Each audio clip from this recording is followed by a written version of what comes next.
నమస్తే. ఇన్నాళ్ళు నన్ను సపోర్ట్ చేస్తూ, ఎంకరేజ్ చేస్తూ మీ ప్రేమని నాకు అందిస్తున్న ప్రతి ఒక్కరికి కృతజ్ఞతలు. అలాగే ఈ వీడియో కూడా ఖచ్చితంగా మీకు ఉపయోగపడుతుంది. లైక్, షేర్ అండ్ సబ్స్క్రైబ్ చేసి మీ సపోర్ట్‌ని నాకు అందించండి. అలాగే ఈ వీడియో పట్ల మీకున్న అభిప్రాయాన్ని కామెంట్ సెక్షన్‌లో కామెంట్ చేసి తెలియజేయండి. ఇప్పుడు వీడియోని చూద్దాం. నమస్తే.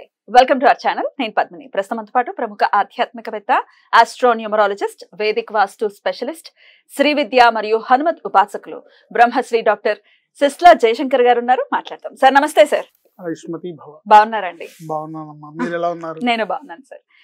సార్, వివాహానికి సంబంధించి మేజర్ రోల్ ని ప్లే చేస్తుంది సౌందర్యం. మనం ఖచ్చితంగా సౌందర్యం, లోపల సౌందర్యం చూసి పెళ్లి చేసుకోవాలి అంటే అయ్యే పని కాదు. బాహ్య సౌందర్యం కూడా అవసరం కదా. ఖచ్చితంగా భార్య భర్తల మధ్య ఉంటుంది కదా. సాధనలో ఉన్న వాళ్ళకైతే చెప్తారు, వద్దమ్మా లోపల సౌందర్యం కూడా ఇంపార్టెంట్. కానీ బాహ్య సౌందర్యం లేకుండా పెళ్లి చేసుకోమంటే అది సాధ్యపడేటటువంటి విషయం కాదు.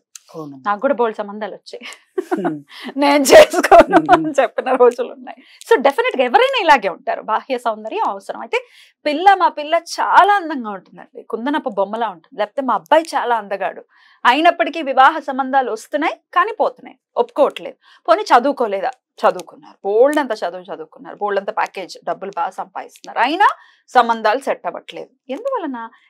అట్రాక్షన్ అనేది ఖచ్చితంగా లోపిస్తోంది. ఏం చేయాల్సి ఉంటుంది అని అడిగితే మీ సమాధానం? ఒకటే సమాధానం, అమ్మవారి పాదాలను ఆశ్రయించాలి.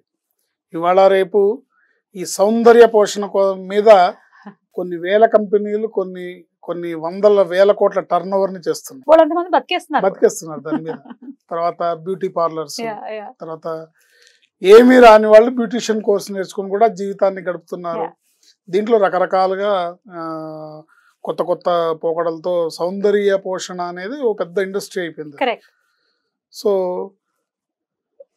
అవన్నీ బాహ్య సౌందర్యానికి ఉపయోగిస్తాయి, కానీ మన ప్రవర్తన, మన మాట తీరు, వీటికి ఈ సౌందర్యానికి మరింత వన్నెని తీసుకొస్తాయి.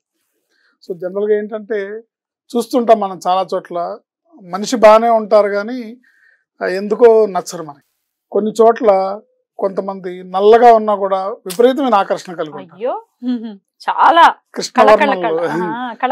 కళకళలాడుతుంటారు. సో ఇలాంటి పరిస్థితి జనరల్గా ఏంటంటే ముఖ్యంగా తల్లిదండ్రులు పిల్లలకి పెళ్లిళ్ళు చేసే సమయంలో దీన్ని ఫేస్ చేస్తుంటారు. 100 సంబంధాలు చూసామండి, ఎవరికి నచ్చట్లేదు, అమ్మాయి బాగానే ఉంటుంది, ఏ లోపం లేదు నిజంగా. తర్వాత కొంతమంది ఫోటోలో బాగుంటారు, ఫోటోజెనిక్ ఉంటారు, చాలా డిఫరెంట్ ఉంటారు. ఆ ఫోటో చూసి వచ్చిన తర్వాత సంబంధం డైరెక్ట్ గా చూద్దామని వస్తే వచ్చినప్పుడు అంత ఆకర్షణ ఉంటుంది. దీనికి రకరకాల రీజన్స్, రకరకాల.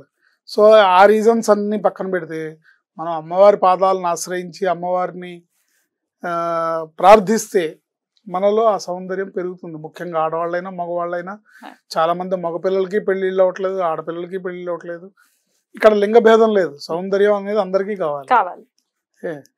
మగపిల్లాడికి మాత్రమే అందమైన భార్య కావాలి, ఆడపిల్లకు కూడా అందమైన భర్త కావాలి. తాను ఊహించుకున్న తనకి ఏ కోరికలు ఉన్నాయో మనసులో అలాంటి అబ్బాయి రావాలి కదా, ఖచ్చితంగా కోరుకుంటుంది. సో అలాంటి వాళ్ళు రావాలి. మా ఆయన 6 అడుగులు పొడుగు ఉండాలి, ప్రభాస్ లాగా ఉండాలి, బాహుబలి లాగా ఉండాలి, ఉంటాయి కోరికలు ఉంటాయి. సో ఏదేమైనప్పటికీ ఆకర్షణ అనేది చాలా ముఖ్యం. భార్యాభర్తల మధ్యలో, స్త్రీ పురుషుల మధ్యలో ఆకర్షణ అనేది ముఖ్యం. ఇది పెరగడానికి మనం రకరకాల రెమెడీస్ రకరకాలు ఉన్నప్పటికీ కూడా మనం రెడ్ టీవీ భక్తి ద్వారా కానివ్వండి, మనం మన ఛానల్ ద్వారా వైదికమైనవి, ధార్మికమైనవి మాత్రమే మాట్లాడుకుంటున్నాం. కాబట్టి ఇక్కడ లలితా సహస్రనామంలో అద్భుతమైన మంత్రం ఉంది. ఆ మంత్రాన్ని జపించడం ద్వారా ఎవరికైతే ఇలా అమ్మాయి ఆకర్షణ ఎవరికి నచ్చట్లేదు, అమ్మాయిలో ఏ లోపం లేదు, మేము అన్ని రకాల ఇచ్చేసాం, అన్ని రకాల ఫేషియల్స్ చేయించాం, అన్ని రకాల జాగ్రత్తలు తీసుకున్నాం, రకరకాల మేకప్లతో ఫోటోలు తీసి పంపించాం, అయినా కూడా ఎన్నో సంబంధాలు చూస్తున్నాం అవ్వట్లేదని బాధపడే వాళ్ళు ఉంటారు. సో జాతక పరిశీలన చేయించుకొని జాతకం ప్రకారం చేయాల్సిన రెమెడీస్ చేస్తుంటారు. ఏదేమైనప్పటికీ ఆకర్షణ తక్కువ అవడం వల్లనే రిజెక్ట్ అవుతుంది అనేది అక్కడ మనకు అర్థం చేసుకోవాలి. సో ఈ ఆకర్షణ పెరగాలన్నా, సౌందర్య పోషణ, ఆ సౌందర్యమైన రక్షణ, ఉన్న సౌందర్యం రక్షింపబడాలన్నా, అట్రాక్షన్, ఆకర్షణ అనేది నిలబడాలన్నా అమ్మవారిని ఆశ్రయించాలి. అమ్మవారిని ఆశ్రయించి ఆ అమ్మవారి అద్భుతమైన మంత్రం ఉంది. ఆ మంత్రాన్ని జపించుకోవడం ద్వారా బ్రహ్మాండంగా సంబంధం వీళ్ళలో ఆకర్షణ పెరుగుతుంది. ముందు ఆకర్షణ పెరుగుతుంది. అయితే ఆకర్షణ వాస్తవం మాట్లాడుకుంటే కొంతమంది ఒబెసిటీతో బాధపడుతూ ఉంటారు, అబ్బాయిలు అవ్వచ్చు అబ్బాయిలకైతే అది చాలా జీవన్ మరణ సమస్య. ఏంటి అంటే ఏమైనా బట్టతలు ఉందంటే అయిపోయింది వాడి పరిస్థితి కదా. లక్షలు ఖర్చు పెడుతున్నారు వెంట్రుకలు నాటించుకోవడానికి. అవును, కానీ దానికి కొంతమంది భయపడతారు, ప్లాంటేషన్ భయపడతారు, సైడ్ ఎఫెక్ట్స్ వస్తాయేమో, ఎందుకు వచ్చింది. వీళ్ళు నిజంగానే ఏమైనా పలస పడింది అంటే వాడికి పెళ్లి అవటం కొంచెం కష్టమే అవుతుంది. ఏమైనా కొంచెం లావుగా ఉండి పిల్లాడు బొద్దుగా ఉండి ఏదైనా గుప్పుడు పొట్టుందంటే అయ్యిందే వాడి పని. ఆడపిల్లల్లో కూడా ఒకవేళ ఆడపిల్లలు లావుగా ఉంటే చేసుకోవడానికి కాస్త ఇబ్బంది అవుతుందేమో, అప్పుడు కూడా ఈ మంత్రం ఉపయోగపడుతుంది. లావుగా ఉన్నా, సన్నగా ఉన్నా, తెల్లగా ఉన్నా, నల్లగా ఉన్నా ఆకర్షణ ఇంపార్టెంట్. ఇప్పుడు నన్ను చూడటానికి వచ్చినప్పుడు మావిడికి నేను నచ్చాను. అట్లాగే అది ఇంపార్టెంట్. ఎవరికి ఎప్పుడు ఎలా నచ్చుతారు, దీనికి ఉంది కదా, తాను వలచిందే రంభ తాను మునిగిందే గంగా అని కూడా సామెత ఉంది కదా. సో ఎదుటివారు మీరు ఏదైతే పెళ్లి సంబంధాలు చూస్తున్నారో ఆకర్షణ శక్తి పెరగడానికి, ఆ లావణ్యం పెరగడానికి, ఆ లాలిత్యం పెరగడానికి తప్పనిసరిగా ఈ మంత్రం ఉపయోగపడుతుంది. అంటే దీనికి ఒక ప్రక్రియ ఉంది, పూజ ప్రక్రియ. మనకి మనం చేసుకోవచ్చు.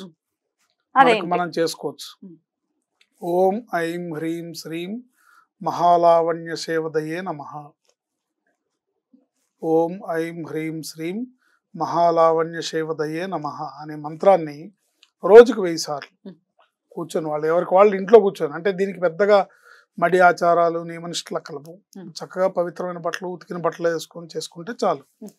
మామూలుగా ఇంట్లో మీరు ఎలా ఉంటారో అలా స్నానం చేసినాక, అంటే మంచాలు ముట్టుకోకుండా బాత్రూమ్స్కి వెళ్తానప్పుడు అలా పనికి వస్తుంది. చక్కగా కూర్చొని జపం చేసుకొని ఒకసారి లలితా సహస్రనామం పారాయణ చేసుకొని మీకు తోచిన విధంగా అమ్మవారికి షోడశోపచార పూజలు, ధ్యానావాహన షోడశోపచార పూజలు, లేకపోతే పంచోపచార పూజలు, మానసిక పంచోపచార పూజ చేసి అమ్మవారికి పులిహార నివేదిస్తే, నిమ్మకాయ పులిహార నివేదించినట్టయితే అద్భుతంగా ఈ మంత్రాన్ని రోజుకి 1000 సార్లు చొప్పున 32 రోజులు చేస్తే, 32 రోజులు కంటిన్యూగా చేసి అమ్మవారిని వేడుకోవాలి. దీంట్లో శుక్రవారం నాడు కొంచెం విశేషంగా ఒక ముత్తైదు కన్నా పిలిచి అమ్మవారి స్వరూపంగా భావించి ఆవిడకి మీ శక్తి కొలది సత్కారం, అంటే తాంబూలం, వాయనము, బట్టలు పెట్టాలి అని అక్కర్లేదు, మీ శక్తి కొలది. భక్తి ఇంపార్టెంట్ ఇక్కడ, శక్తి కాదు. మీ భక్తితో అమ్మవారి స్వరూపంగా ఆవిడని భావించి ఆవిడకి దండం పెట్టుకుంటే ఆవిడ రూపంలో అమ్మవారి ఆశీర్వాదం మీకు అందుతుంది. ఖచ్చితంగా ఇలా చేస్తే కనుక అట్రాక్షన్ అనేది పెరుగుతుంది, బాగా పెరుగుతుంది. తప్పకుండా 30 రోజుల్లో వీళ్ళకి మంచి రిజల్ట్. 32 రోజులు రోజుకు 1000 సార్లు ఇది చదువుకోవాలి. ఒక్కసారి లలితా సహస్రనామం పారాయణ చేసుకోవాలి. ఏ రోజు మొదలు పెట్టమంటారండి? శుక్రవారం నాడు మొదలు పెట్టడం అన్ని విధాలా శ్రేయస్కరం. ఒకవేళ లలిత చదవటం రాని వాళ్ళ పరిస్థితి ఏంటి? ఓం ఐం హ్రీం శ్రీం శ్రీమాత్రే నమః అని ఈ మంత్రం చేసి ఒక 11 సార్లు శ్రీమాత్రే నమః అని దండం పెట్టుకుంటే సరిపోతుంది. ఇంకా ఇవాళ రేపు రాదు అని నేను అనుకోను, చాలా మంది ప్రాక్టీస్ చేస్తున్నారు. ఒకవేళ రాకపోతే శ్రీమాత్రే నమః అనుకుంటే సరిపోతుంది. అమ్మవారిని అమ్మ అని పిలిస్తే చాలుగా, అంటే ఆవిడ 1000 నామాలతో స్తుతించక్కర్లేదు. అంటే అధికస్య అధికం ఫలం. మనం మన తృప్తి కోసం మనం చేస్తున్నాం, కానీ ఇక్కడ ఆవిడ రాజ్యాంగం ఏం చేయలేదు. ప్రతి వాళ్ళు లలితా సహస్రనామం చేయమని, రాని వాళ్ళు కూడా కష్టపడి చేయమని కాదు. భక్తి ప్రధానమైంది కాబట్టి చక్కగా అమ్మవారిని ప్రార్థించడమే ఇంపార్టెంట్. అద్భుతం సార్. లావణ్యం పెరగటం అవ్వచ్చు, లాలిత్యం పెరగటం అవ్వచ్చు, ఎలా చేసుకోవచ్చు అమ్మవారిని ఆశ్రయించి అనే విషయం మీద చాలా అద్భుతంగా మాకు వివరించినందుకు కృతజ్ఞతలండి. నమస్కారం. ఆయుష్మతి భవ.